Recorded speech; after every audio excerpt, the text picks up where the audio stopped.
자, 여러분들과 함께 누가복음 22장 24절부터 34절까지의 말씀을 살펴보겠습니다. 24절에 보면 또 그들 사이에 그중 누가 크냐 하는 다툼이 났다, 이런 말씀이 나와 있습니다. 지금 이 사건은 예수님의 공생애 사이 거의 끝이 나갈 쯤에 제자들이 이런 다툼을 벌인 것입니다.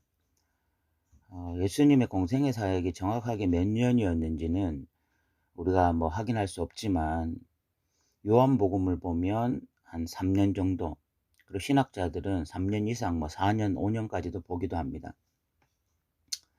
어쨌든 정확하게 예수님이 공생의 사역을 몇 년 정도 하셨는지 우리가 알 수 없지만 3년 이상이라고 봤을 때에, 제자들이 예수님과 3년 이상을 보내고 난 이후에 그들의 그 다툼이 누가 크냐 하는 것이었다는 것은 저의 입장에서는 굉장히 충격적입니다.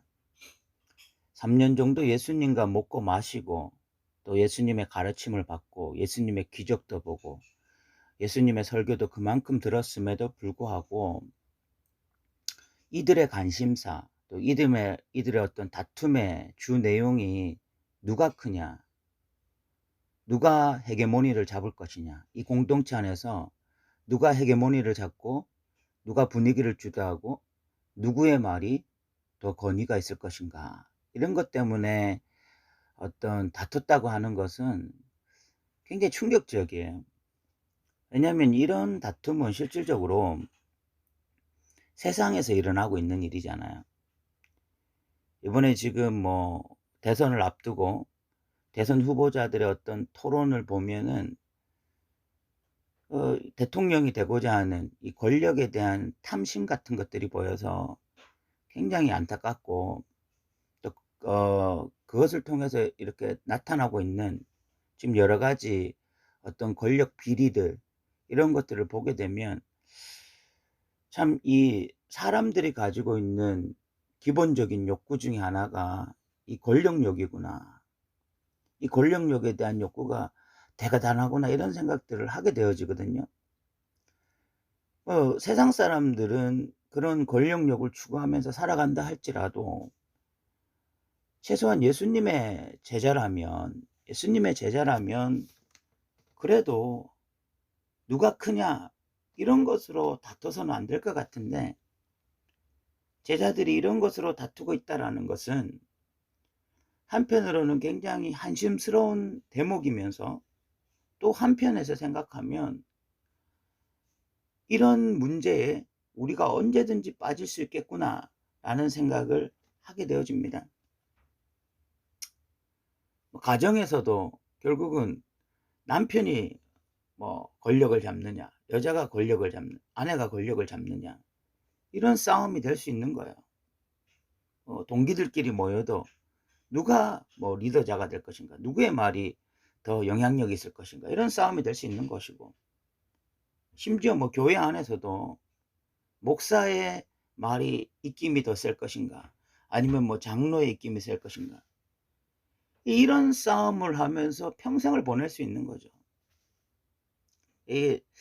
그런데 우리가 예수님의 말씀, 결국은 진정한 제자는 섬기는 자라야 된다. 내 말에 어떤 입김이 더 강하고 내가 다른 사람들 위에 있는 것이 중요한 것이 아니라, 제자는 섬기는 자라야 된다. 이 말씀을 우리가 늘 좀 가슴에 담아야 될 것 같고, 우리는 최소한 누가 크냐 하는 이 다툼에서는 좀 벗어난 자들이 되어야 되겠다, 이런 생각이 좀 들고, 두 번째로 우리가 좀 살펴볼 것은, 예수님께서 28절에 보면 너희는 나의 모든 시험 중에 항상 나와 함께한 자들이다. 제자들의 특징이 예수님과 늘 함께 있었던 사람입니다. 그래서 예수님께서 제자들에게 놀라운 영광을 주시는데, 아버지가 그 하나님 나라를 예수님께 맡기신 것 같이 나도 너희에게 맡긴다,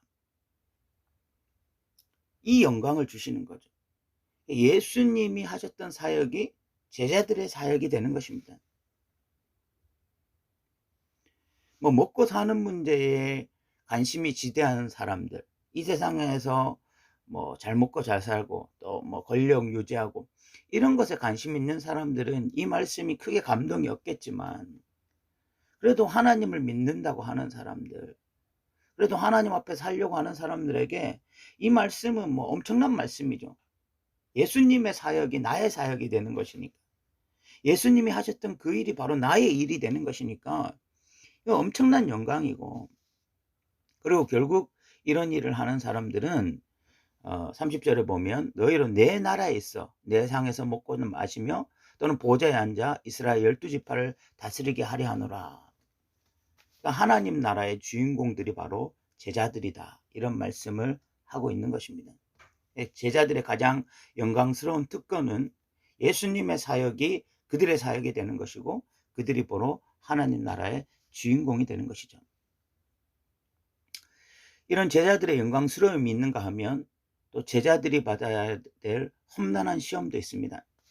31절에 보면 시몬아 시몬아 보라 사탄이 너희를 밀 까부르듯 하려고 요구하였으나, 밀 까부르듯 한다라는 것은 밀을 타작할 때의 모습을 연상하는 것입니다. 그래서 이게 우리말 성경에는 어떻게 되어 있는가 하면 시몬아 시몬아 보아라 사탄이 너희를 밀처럼 체질하겠다고 요구했다. 밀을 체질하는 것, 그 밀 타작할 때 막 그 체질하는 것처럼 그런 식으로 이 사탄이 시몬을 마구 흔들어대는 것이죠. 그것을 요구했다는 것입니다. 이것은 욥의 시험을 연상시키는데, 어쨌든 이제 사탄이 시몬을 가만두지 않을 것입니다. 그러나 예수님께서 32절에 보면 내가 너를 위하여 내 믿음이 떨어지지 않기를 기도하였으니, 사탄이 집중적으로 시몬을 공격합니다. 그래서 시몬을 결국은 무너뜨리는 자리까지 가게 만듭니다.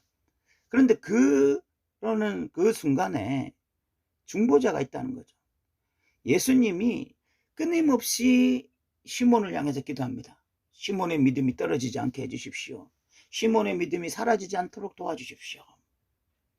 그래서 예수님의 기도가요, 한 역할이 뭐냐, 시몬이 시험에 빠지지 않는 것이 아니라 시몬은 시험에 빠져서 예수님을 결국 부인했습니다. 시몬이 사탄의 시험에 넘어졌습니다. 그런데 예수님의 기도의 효력은 그를 돌이키게 한 것입니다. 그래서 32절에 보면 너는 돌이킨 후에 내 형제를 굳게 하라. 믿음이 아예 사라지지 않도록, 믿음이 떨어지지 않도록 예수님은 기도하셨습니다.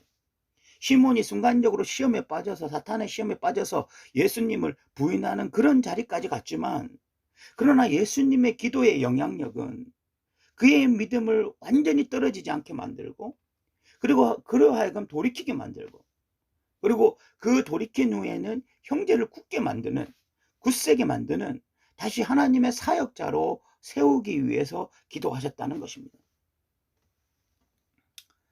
우리가 오늘 우리의 믿음이 떨어지지 않고, 우리가 또 때로는 말씀이 아니라 세상적인 방식으로 살아가고 부끄러운 삶의 모습을 가지고 살아가고, 그래도 우리가 돌이키고 다시 또 형제들을 권면하고 말씀으로 살자고 말할 수 있는 이유가 어디에 있느냐.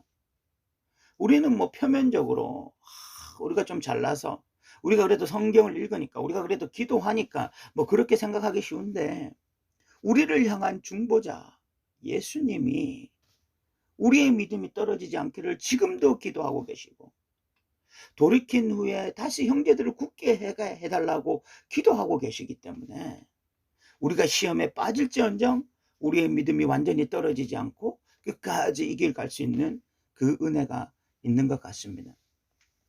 베드로는 그런 예수님의 말씀에 33절에 보면 그가 말하되 주여 내가 주와 함께 오게도 죽는 데에도 가기를 각오하였나이다.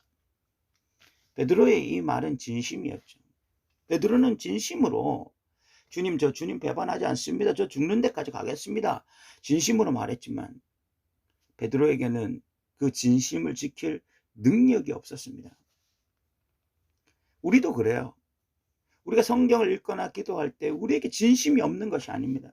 우리 정말 믿음으로 살고 싶죠. 정말 말씀으로 살고 싶습니다. 이 상에서 정말 이 믿음을 가지고서 말씀으로 승리하고 싶습니다. 그런데 진심이 없는 것이 아니라 능력이 없어요. 그래서 우리는 자주 넘어지고 쓰러지고 그렇게 하나님 앞에서 부끄러운 모습을 드러낼 때가 있습니다. 결국은 우리의 진심을 믿으면 우리는 실패하는 것입니다. 내 마음의 어떤 진심을 믿는다고 우리가 승리할 수 있는 것이 아닌 것입니다. 아무리 우리가 진심이 있어도 우리는 능력이 없기 때문에 결국은 실패할 수 있다. 그래서 우리가 계속 구해야 될 것은 우리의 진심이 아니라 하나님의 은혜, 예수님의 은혜를 간구해야 하는 것입니다. 예수님은 여기서 페트 복격을 하십니다. 34절에 보면 이르시되 베드로야 내가 오늘 내게 말하노니 오늘 닭 울기 전에 내가 3번 나를 모른다고 부인하리라. 예수님이 사실에 있는 그대로 정확하게 말씀해 버리십니다. 너 오늘 나를 부인하게 될 것이다. 진심이 없기 때문이 아니라 너 말이 거짓말이기 때문이 아니라 너에게 능력이 없기 때문에 그렇게 될 것이라고 말씀하였습니다. 베드로는 이렇게 사탄의 시험을 받았지만 결국은 돌이킵니다. 그리고 형제를 굳게 합니다. 그 이유는 예수님이 베드로를 향해서 끊임없이 기도하셨기 때문입니다. 말씀을 정리하겠습니다. 3가지 이야기인데 누가 크냐 하는 다툼. 이것은 인간이 가지고 있는 가장 기본적인 욕구 중에 하나인 것 같습니다. 사람은 누구라도 다른 사람들보다 크기를 원합니다. 가족 안에서 가족 구성원 중에 내가 중심이 되기를 원합니다. 내가 헤게모니를 잡기를 원합니다. 친구들과 모이면 그것에서 내가 헤게모니를 잡기를 원하고 교회에 가면 내가 중심이 되기를 원하고 그것이 인간의 본성입니다. 그런데 그렇게 살아가면 그 사람들 제자 아니다.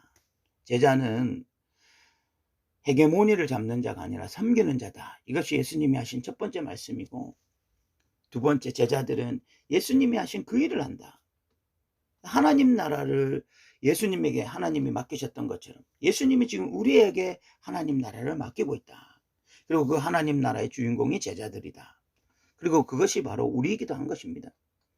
그리고 사탄이 시몬을 밀 까부러듯 하려고 요구하고 시몬을 뒤흔들어서 넘어지게 하는 것처럼 보였지만, 완전히 쓰러지게 하는 것처럼 보였지만, 그러나 시몬은 다시 일어나서 돌이키고 형제를 세우는 그 일을 했다. 그것이 어떻게 가능했느냐? 예수님이 베드로를 향해서 끊임없이 중보기도 하셨기 때문에 오늘 우리가 믿음으로 살 수 있는 것도 예수님의 기도 덕분이다. 그러므로 우리는 은혜의 보좌 앞에 나가 오늘 또 예수님께서 우리에게 긍휼을 베풀어 주시고 믿음 베풀어 주셔서 믿음으로 승리하기를 소망하는 저와 여러분 되어야 할 것입니다. 오늘도 들어주셔서 감사합니다.